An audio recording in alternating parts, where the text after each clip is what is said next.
শিবিরকে অভিনন্দন জানিয়ে করা পোস্ট ডিলিট করল পাকিস্তান জামায়াত। ডাকসুর ভোটের পর যে প্রতিক্রিয়া জানালেন রাশেদ খান। জানাবো ডাকসু নির্বাচনে শিবিরের নিরঙ্কুশ বিজয়ের পেছনের যে কারণ, এবং সর্বশেষ জানাবো কুড়িগ্রামের সাবেক ডিসি সুলতানা বরখাস্ত। এতক্ষণ শুনছিলেন সংবাদ শিরোনাম, এবারে বিস্তারিত। তবে তার আগে অনুরোধ থাকবে আমাদের চ্যানেলটি সাবস্ক্রাইব করে বেল আইকনটি ক্লিক করুন। ডাকসু নির্বাচনে শিবিরের নিরঙ্কুশ বিজয়ের পেছনে যে কারণ। ঢাকা বিশ্ববিদ্যালয়ের কেন্দ্রীয় ছাত্র সংসদ বা ডাকসু ও হল সংসদ নির্বাচনে ইসলামী ছাত্র শিবির সমর্থিত প্যানেলের প্রায় নিরঙ্কুশ জয় হয়েছে। বিশ্ববিদ্যালয়টিতে এবারই প্রথম এমন বিজয় অর্জন করল তারা। নির্বাচনের ফলাফল বিশ্লেষণ করলে দেখা যায়, বিজয়ীদের সঙ্গে তাদের নিকটতম প্রতিদ্বন্দ্বীর ভোটের ব্যবধান বেশ কয়েক হাজারের। ডাকসুর ভিপি পদে জয়লাভ করা সাদিক কায়েমের সঙ্গে তার প্রতিদ্বন্দ্বী ছাত্রদল সমর্থিত প্রার্থী আবিদুল ইসলাম খানের ভোটের ব্যবধান 9,000-এরও বেশি। নির্বাচনের ফলাফল ঘাটলে দেখা যায়, প্রায় প্রতিটি পদেই বিপরীতে এই ব্যবধান লক্ষণীয়। বিশ্লেষকরা বলছেন, ঢাকা বিশ্ববিদ্যালয় ক্যাম্পাসে বিগত 20 থেকে 25 বছরের প্রকাশ্য ছাত্র রাজনীতিতে ছাত্র শিবিরের উপস্থিতি ছিল খুবই কম। প্রশ্ন উঠেছে, ছাত্র শিবিরের ডাকসু ও হল সংসদের এই বিজয়ে তাহলে কোন কোন ফ্যাক্টর বা অনুঘটক কাজ করছে? রাজনৈতিক বিশ্লেষক ও ডাকসুর সাবেক ছাত্রনেতারা মনে করেন, জুলাই আগস্ট গণঅভ্যুত্থানের মূল পরিকল্পনা থেকে মাঠ পর্যায়ের সব নেতৃত্বে শিবিরই ছিল। এমন ন্যারেটিভই ডাকসু নির্বাচনে তাদের জয়লাভের অন্যতম একটি কারণ। বিশ্লেষকরা এও বলছেন, অন্য ছাত্র সংসদের পদপদবি নিয়ে বা আন্ডারগ্রাউন্ডে থেকেও নিজেদের সংগঠনের কর্মকাণ্ড চালিয়ে গেছে ইসলামী ছাত্র শিবিরের নেতাকর্মীদের অনেকে, যারা আওয়ামী লীগ ক্ষমতাচ্যুত হওয়ার পর ছাত্র শিবিরের ব্যানারে প্রকাশ্যে এসেছেন। আজ সকালে প্রধান রিটার্নিং অফিসার চূড়ান্ত ফলাফল ঘোষণার পর ডাকসুর নবনির্বাচিত ভিপি ও ছাত্র শিবির নেতা সাদিক কায়েম বলেন, যে কেউ যেই মতেরই হোক না কেন, সবাই একসঙ্গে কাজ করার প্রত্যয় ব্যক্ত করেন। তিনি আরও বলেন, তিনি প্রথমেই জুলাই গণঅভ্যুত্থানে নিহতদের স্মরণ করেন। এই জয়ে জুলাইয়ের আকাঙ্ক্ষার বিজয় হয়েছে বলে উল্লেখ করেন তিনি। অর্থাৎ গণঅভ্যুত্থানকেই ডাকসুর নির্বাচনে বিজয়ের ক্ষেত্রে মূল প্রেক্ষাপট বলে মনে করেন তিনি। আর শিবিরের ঢাবি শাখার সভাপতি ও ডাকসুর নবনির্বাচিত জিএস এস এম ফরহাদ জানান, ঢাকা বিশ্ববিদ্যালয়ের শিক্ষার্থীরা যাকে যোগ্য মনে করেছেন তাকেই ভোট দিয়েছেন। রাজনৈতিক বিশ্লেষক ও ঢাকা বিশ্ববিদ্যালয়ের অধ্যাপক জোবাইদা নাসরিন মনে করেন, গত এক বছরের জুলাইয়ের গণঅভ্যুত্থানের নেতৃত্বে যে ন্যারেটিভ দাঁড় করানো হয়েছে তা ভোটারদের প্রভাবিত করেছে।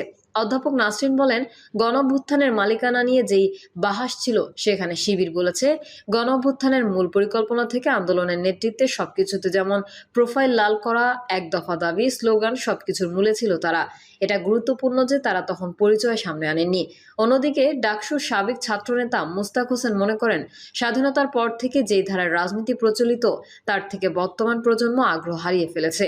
নানা বৈষম্যের বিপরীতে ধর্মভিত্তিক রাজনৈতিক দলগুলোর নানা প্রতিশ্রুতিতে তাদের সুযোগ দেওয়ার কথা তরুণ প্রজন্ম বিবেচনা করেছে বলে মনে করছে সাবেক এই ছাত্রনেতা। 1989 থেকে 90 সালে ছাত্র সংসদ পরিষদ থেকে ডাকসুর জিএস নির্বাচিত হয়েছিলেন মুস্তাক হোসেন। সেই সময় ছাত্র শিবিরও নির্বাচন করেছিলেন বলে জানান তিনি।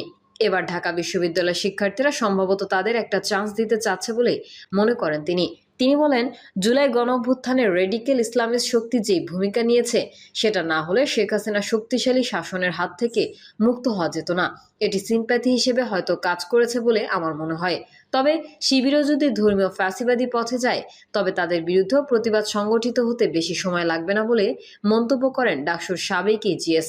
কিন্তু এই দলটির রাজনৈতিক আদর্শের সঙ্গে লিবারেল ডেমোক্রেটিক ধারার রাজনীতি যায় কিনা সেই প্রশ্ন রয়েছে তার। গণঅভ্যুত্থানের পর আত্মপ্রকাশ।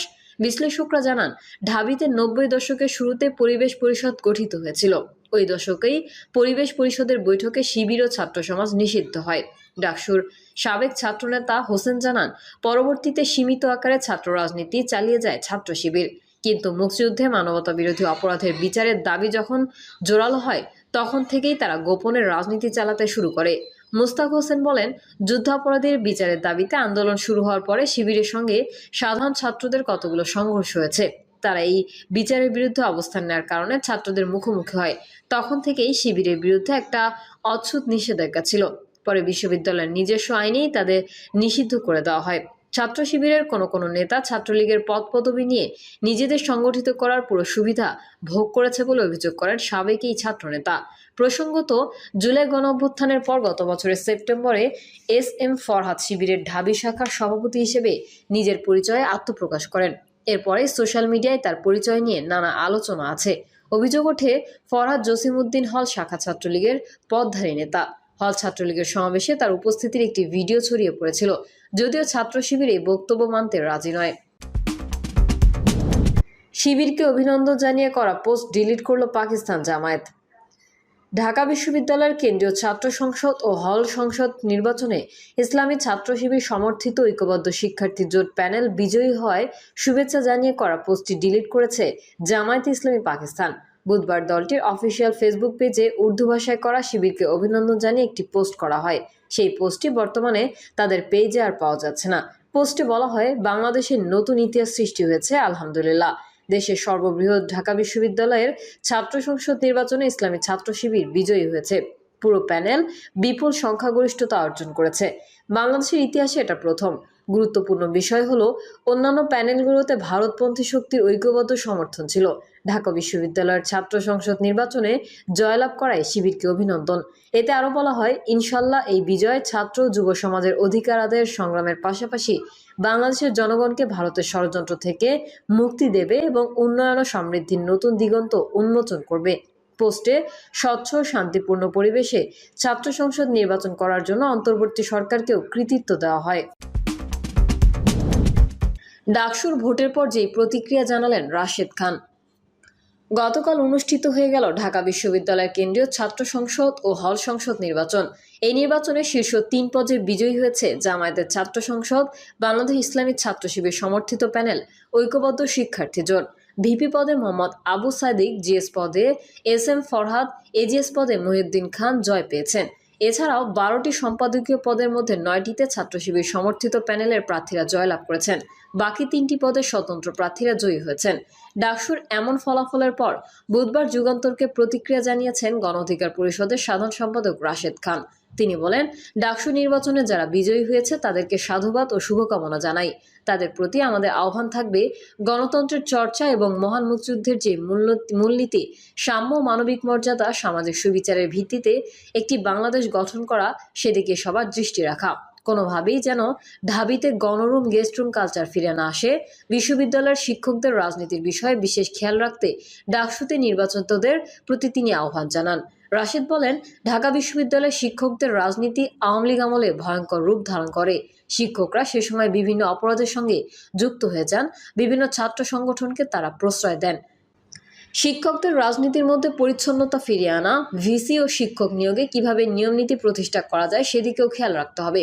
পরাজিত প্রার্থীদের উদ্দেশ্যে তিনি বলেন, যারা পরাজিত হতে পারেনি, আমি বলবো না, তারা